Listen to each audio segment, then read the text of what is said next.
Okay, so people, before we start, let me be very clear that this video is about the current events happening in the Strait of Hormuz, not about the complete history of the Strait of Hormuz. You might get some historical context related to the current events though. Alrighty. Let's start.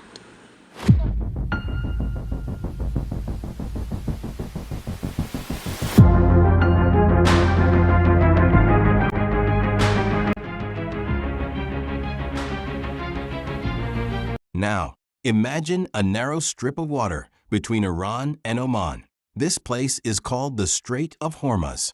At its narrowest point, it is only about 33 kilometers wide. But this tiny waterway controls something huge. Almost 1/5 of the world's oil supply travels through this route every single day. Oil tankers from countries like Saudi Arabia, Iraq, and United Arab Emirates must pass through here to reach the global market.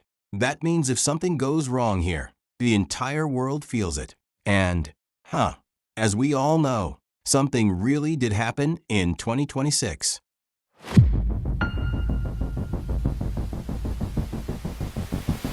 Tensions between the United States and Iran have existed for decades over nuclear power experiments.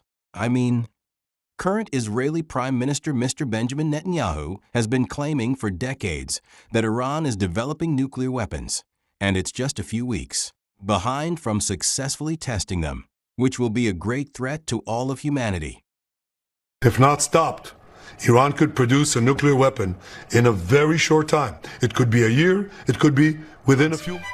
They have the wherewithal, the stored up, preserved knowledge to make a bomb very quickly if they wanted to do it. Iran is so dangerous. Weeks away from having the fissile material for an entire arsenal of nuclear bombs. They're very close. They're 6 months away from being about 90% of having the rich uranium for an atom bomb. Iran is gearing up to produce 25 bombs, atomic bombs a year, 250 bombs in a decade. Ladies and gentlemen, time is running out. Iran will be capable of producing alone, without importing anything, nuclear bombs within 3 to 5 years.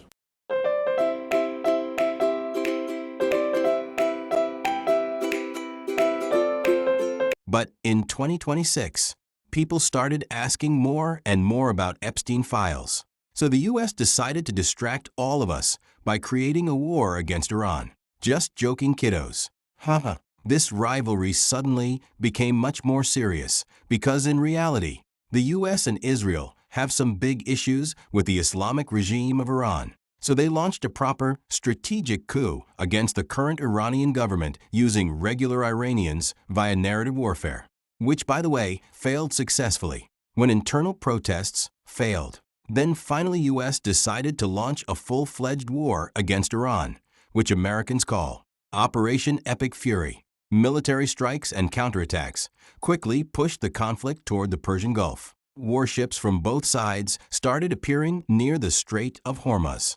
Iran warned that if the war continued, it could block the strait completely. And because the strait sits right next to Iran's coastline, they have missiles, drones, and fast attack boats ready in the region. Suddenly, one of the world's busiest shipping routes became a dangerous war zone.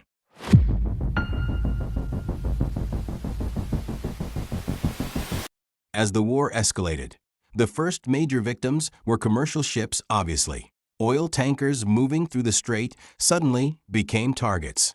Some ships were damaged by attacks. Others turned around in fear of getting hit. Within days, more than 150 ships were stuck outside the strait, waiting for the situation to calm down. But when will the situation be calm exactly? Well, good news for you people. According to the US President Donald Trump, You called it an excursion. You said it would be over soon. Are you thinking this week it will be over? No, Are you talking but soon. about days? I think soon. Okay, and with respect Very to soon. and with respect Very to, soon. and when is this very soon exactly? Let me know, people, if you know. Anyways, shipping companies began avoiding the region entirely. Traffic through the strait dropped dramatically. What used to be one of the busiest shipping lanes in the world suddenly became nearly empty. And the effects were felt far beyond the Middle East.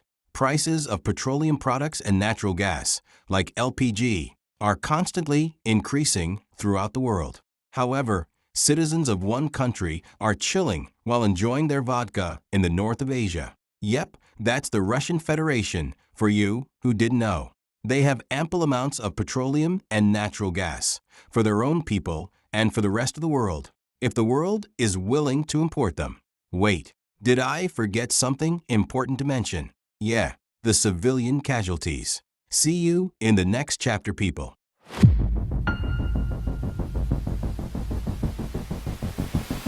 Like every war, this conflict also brought human losses. Some sailors and soldiers were killed during naval attacks.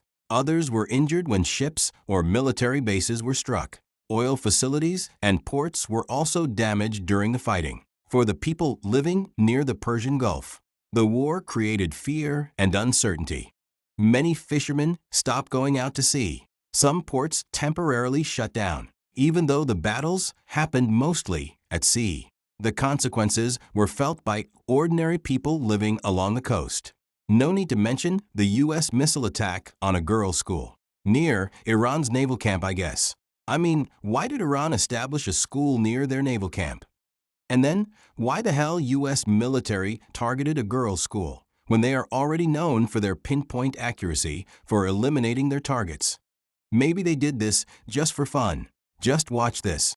Navy is gone. It's all lying at the bottom of the ocean. 46 ships. Can you believe it? In fact, I got a little upset with our people. I said, what quality of ship? Excellent, sir. Top of the line. I said, why didn't we just capture the ship? We could have used it. Why did we sink them? They said, it's more fun to sink them. I said, well, that's definitely a war crime if you bloody third world countries do that. Not if the mighty United States does it. Because might is right, my dear people.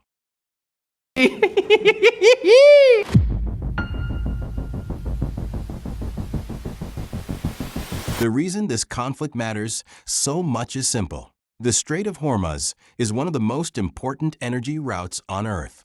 If the strait becomes unsafe, oil supplies to many countries can slow down or stop. That means higher fuel prices, rising transportation costs, and pressure on the global economy. That is why countries around the world are watching the situation very closely, because this tiny stretch of water could influence energy, trade, and stability across the entire planet. And as long as tensions remain high in this region, the world will keep its eyes on the Strait of Hormuz. So, people, let me know the possible reasons you think are behind this war in the comments. And keep thinking how your country will stand against some big and powerful nation if it decides to invade you for your resources. Until I bring you the next video,